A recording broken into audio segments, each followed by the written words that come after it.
Listen closely, because you need to understand exactly what is happening in Washington right now. The federal government is partially shut down.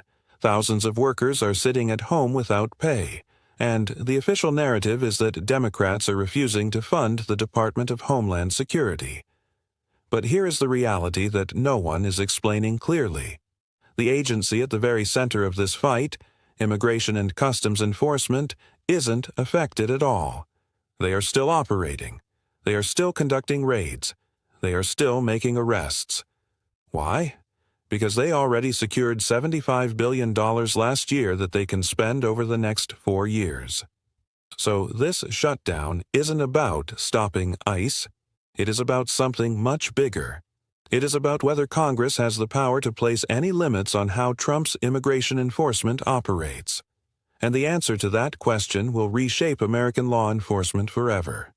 Picture this. It is Saturday morning, January 25th, 2026, in Minneapolis. An ICE operation is in motion. Federal agents are sweeping through a neighborhood. They have no judicial warrants signed by a judge.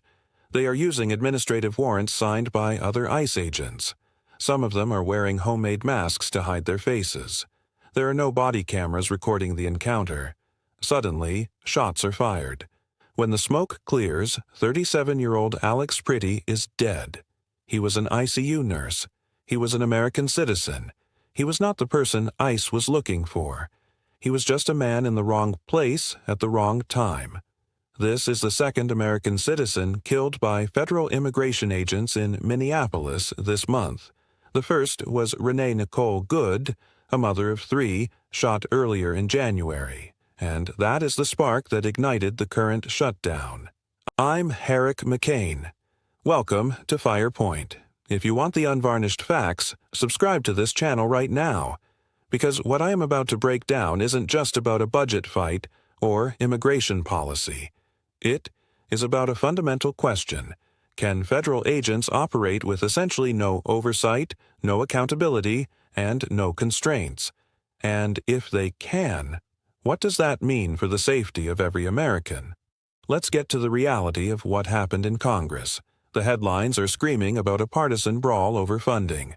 But that is a distraction. The real story is that Democrats tried to attach legal conditions to Homeland Security funding that would fundamentally alter how immigration enforcement works. And Republicans are saying, absolutely not. Not because they want to negotiate a better deal, but because they believe ICE should have unlimited authority to do whatever is necessary to deport people, even if that means American citizens are collateral damage. If you don't know how we got here, you need to look at what Trump did last year. In his One Big Beautiful Bill Act, he handed the Department of Homeland Security $165 billion. That is not annual funding.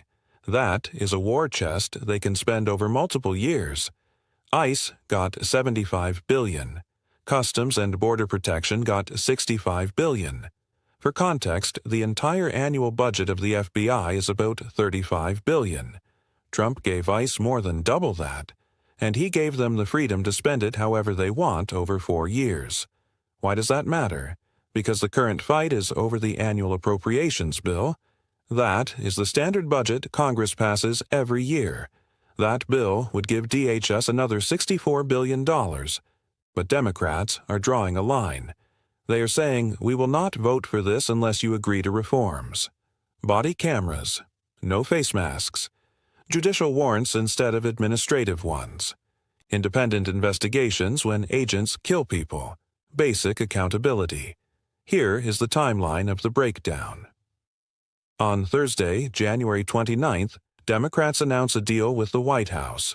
They agree to fund the rest of the government through September, but they separate DHS funding. They ask for a 2-week window to negotiate reforms before releasing the Homeland Security money. Senate Republicans agree. Trump agrees. It looks like a solution. Then, Republican Senator Lindsey Graham throws a wrench in the gears. He storms into Senate Majority Leader Thune's office and threatens to block the deal. He wants votes on his own pet projects, sanctuary cities, and protections for Congress members' phone records. It was classic Washington hostage-taking. Eventually, Graham backs down, but the delay pushes the vote to Friday. Then comes Friday, January 30th. The deadline is midnight. The Senate finally votes 71 to 29. It passes with bipartisan support. Democrats vote yes because they got their 2-week negotiation window. Republicans vote yes because Trump gave the green light. The bill goes to the House. But there is a problem. The House is gone. They left town for the weekend and aren't returning until Monday. Speaker Mike Johnson knew this. Everyone knew this. But they couldn't vote earlier because of Graham's delay. So at midnight on Friday, funding expires. The government partially shuts down, not because anyone wanted it to, but because the House physically wasn't there to vote. And then came the moment that exposed the true stakes. Sunday morning. Speaker Johnson goes on Meet the Press. He is asked point-blank if he supports Democratic demands for body cameras and bans on masks for ICE agents. His answer, no. Not, we will discuss it. Just no. Because in Johnson's view, and in Trump's view, ICE should operate without handcuffs. If they want to mask their faces, fine. If they don't want cameras recording their actions, fine. If they want to write their own warrants instead of going to a judge, fine. The entire point of giving them $75 billion was to unleash them. Any restriction is seen as an obstacle to mass deportation. Here is the strategic reality. Democrats aren't trying to defund ICE. They can't. ICE is already sitting on a mountain of cash. They doubled their workforce last year from 10,000 to 22,000 agents. They are handing out signing bonuses and student loan forgiveness. They are building new detention centers. They have funding for years. What Democrats are trying to do is impose rules of engagement. You can operate. You can make arrests. But you must follow basic law enforcement standards, judicial warrants, identification, accountability for lethal force. That is the entire fight. But here is what makes this historically significant. ICE is arguing that standard law enforcement rules do not apply to them. They claim that because they are doing immigration enforcement, Fourth Amendment protections about warrants and searches are just suggestions. Due process is for criminals, not immigrants. And accountability for killing citizens, that is someone else's problem. This isn't hyperbole, this is their official stance.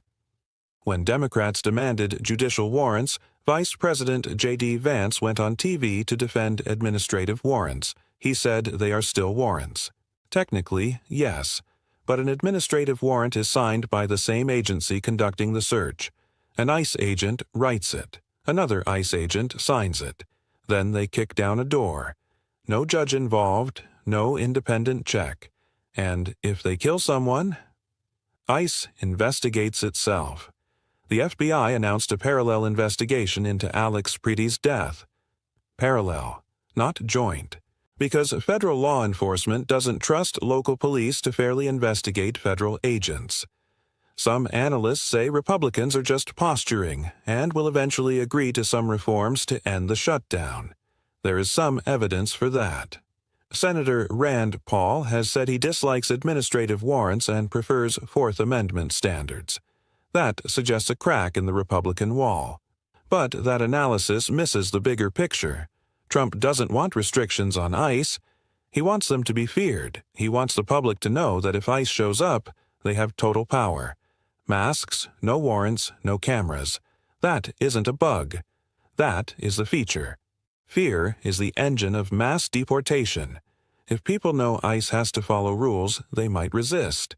They might demand lawyers. But if ICE operates like a paramilitary force, people comply. And Trump is encouraging exactly that.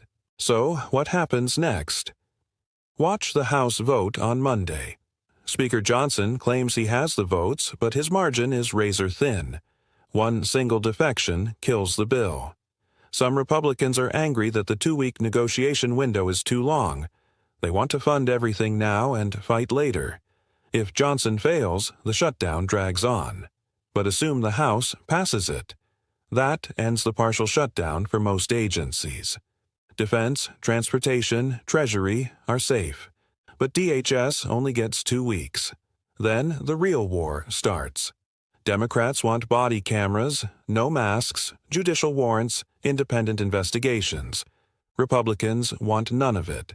They want the status quo. How do you compromise when one side wants the rule of law and the other side wants unchecked power? In the medium term, the next 2 weeks are critical. Will Democrats hold the line? Or will they fold when Republicans threaten another shutdown? Because that is the play. Republicans will run out the clock. They will offer token concessions, maybe cameras for some units, but not all. And they will say, take it or leave it. If Democrats refuse, we get another shutdown. But this time, it is just DHS. And Republicans will scream that Democrats are risking airport security and disaster response over political games. It is a trap. Democrats either accept weak reforms or get blamed for crippling national security.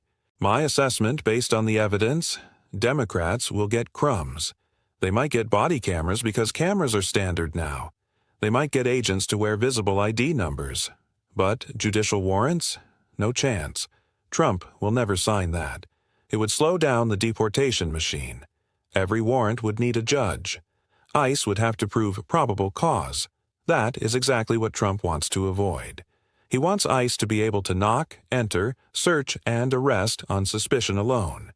Administrative warrants allow that, judicial warrants do not. So that is the red line. Republicans might give on cameras, but not warrants, and definitely not independent prosecutors. Trump needs agents who don't hesitate to pull the trigger. The best-case scenario? Democrats negotiate a package with cameras, ID requirements, and tighter rules on administrative warrants. Maybe an inspector general with actual teeth. ICE hates it, but agrees to keep the money flowing.